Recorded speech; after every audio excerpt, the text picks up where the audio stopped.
When it comes to change, how many of us develop a scarcity mindset? Today, we're going to talk about how you can use that scarcity to fuel your desire to change. Stick with us.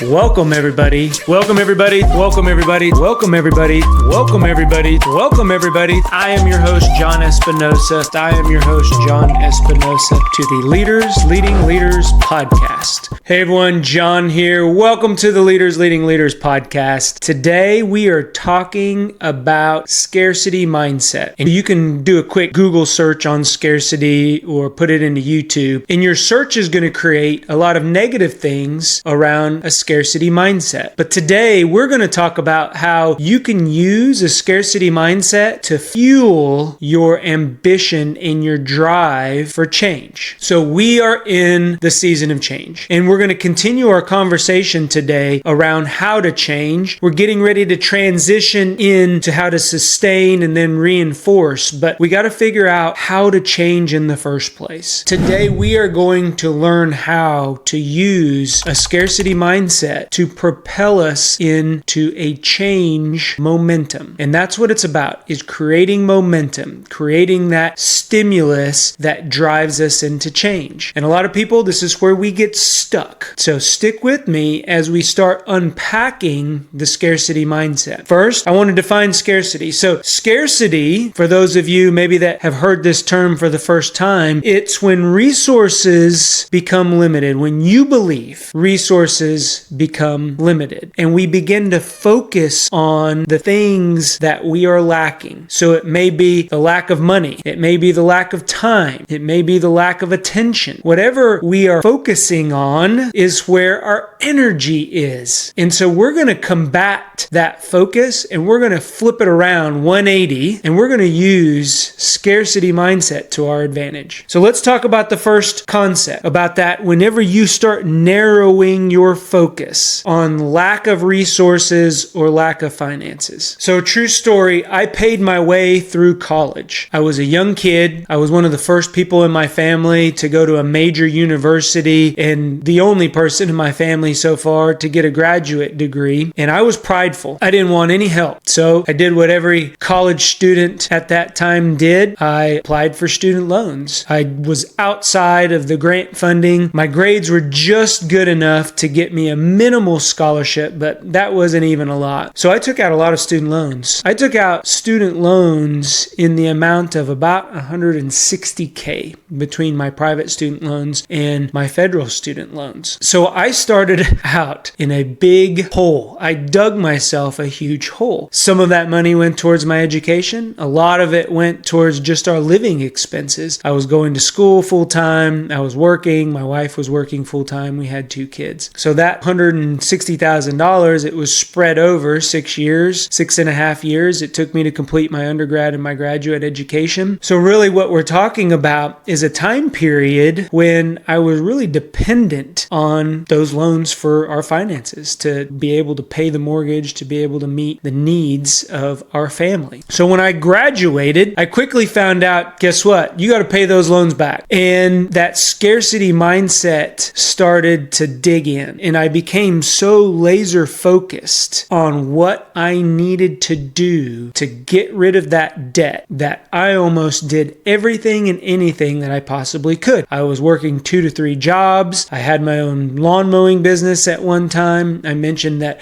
I went to go work for an individual who we would work different fairs and carnivals around town. I got so laser focused. So instead of my fear of lacking money, which was a true fear of mine with my scarcity mindset, I flipped it around. And sometimes that's what we have to do when we are in the thick of change. Imagine a camera view, and it's a single person. It's your point of view, and the camera is pointed forward, pointed to you, the audience, for those of you that are watching. Now, what I want you to do, every single thing that we're going to talk about today, I want you to flip that camera view around so now it's pointed back at you. And that's exactly how we are going to use the elements of scarcity scarcity mindset to drive us to change. So that lack of finances, I flipped that camera around and it drove me, it got me laser focused into everything and anything that I needed to do to pay off that student debt. And so that's what I did. So that lack of focus on everything else, I turned into a strength. I turned into one of my best strengths, which I learned my lesson. And so I'm very cautious. I'm on the other side of watching my money because I use that scarcity mindset again to motivate me to make sure that I do have savings, that I do diversify my income in ways to where I have financial stability. So that's the first thing, how I use that narrowing of focus into creating a laser sharp focus on how to get myself out of debt, how to get my family out of debt. The other one is this lack of confidence.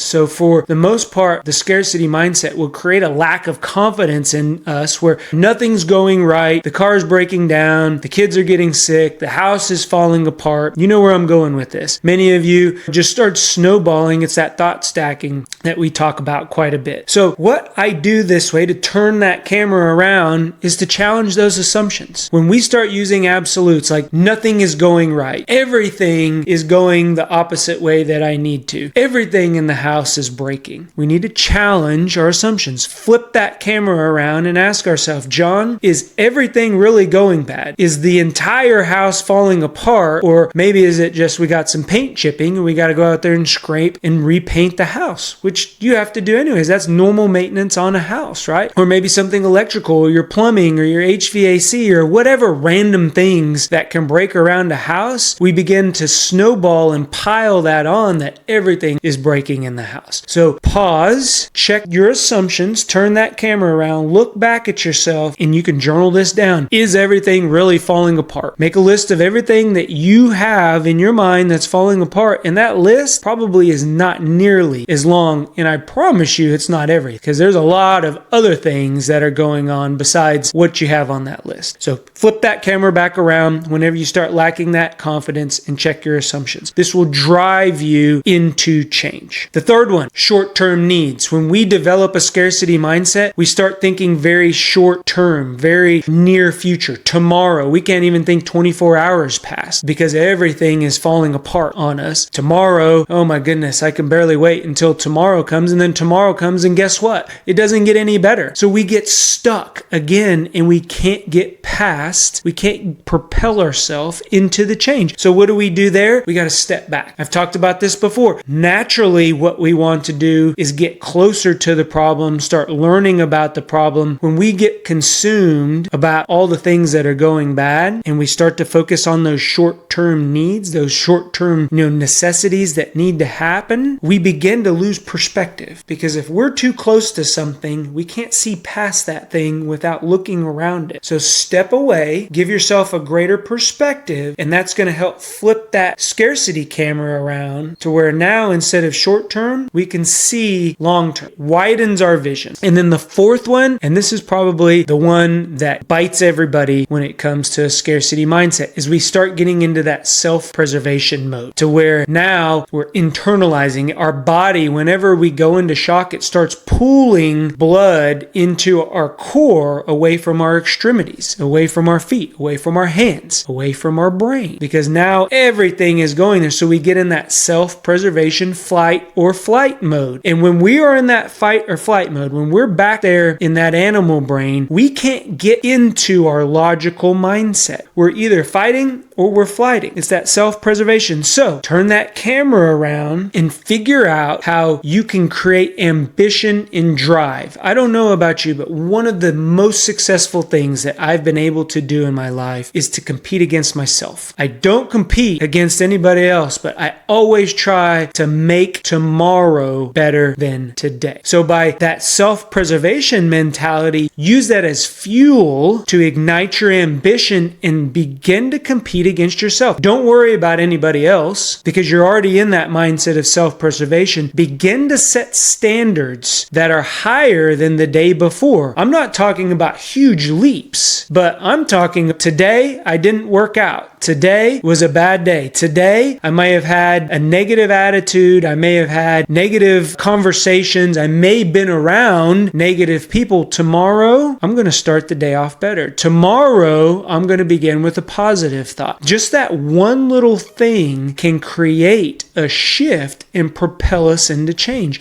That physiological response is the same thing whenever we challenge ourselves because we're nervous. We fear that we are going to let ourselves down and everybody around us. So instead of running away from that, use that to fuel the fire and create ambition and drive us past those hurdles to propel us into change. And then begin to set the standards because once goals are achieved, the standards keeps that consistency. So make sure that there's standards along the way to your goals. So 4 things that scarcity mindset will create, and we're going to flip that scarcity camera around. The first one, hard to focus on anything else. So what are we going to do? We're going to laser focus on the things, on the tasks that are going to propel us into change.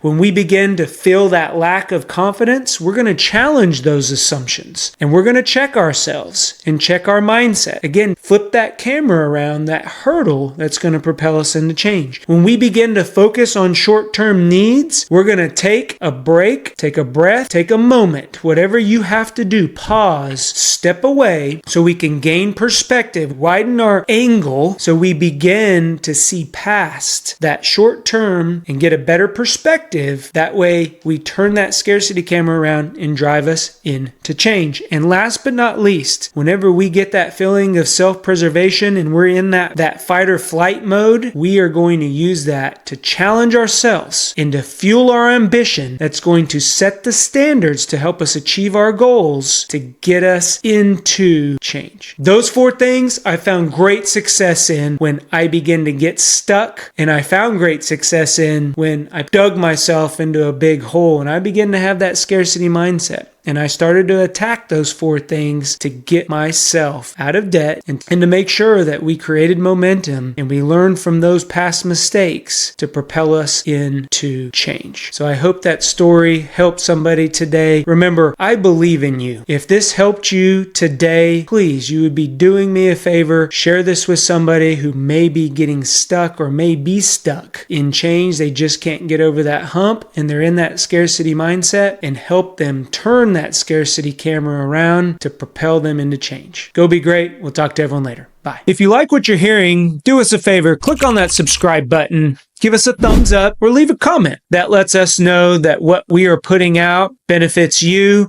If you want additional information or resources or learn how to work with me, head on over to thejohnespinosa.com, because when we become better versions of ourselves, it helps us get others to where they're going. Go be great. Talk to everyone later.